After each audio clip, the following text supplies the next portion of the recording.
signál na specifickou frekvenci, na který se ozve hlas, zvuk, který je potom pro to dobrodružství Petra klíčový.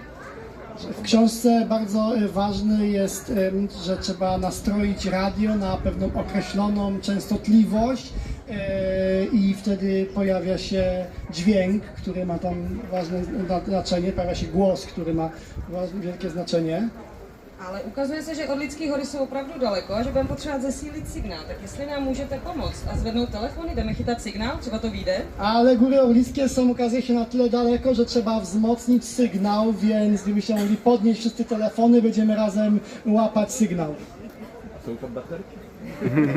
Uvidíme. Tak, zkusíme, jestli máme signál, jestli jsme chytili hlášení.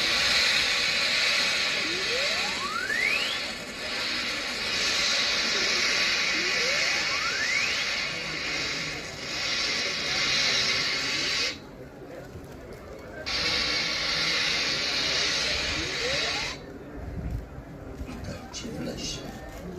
Łatwo wejść, ale trudno się stąd wydostać. Je probuzená. Jest przebudzona. I nawet mówi po polsku.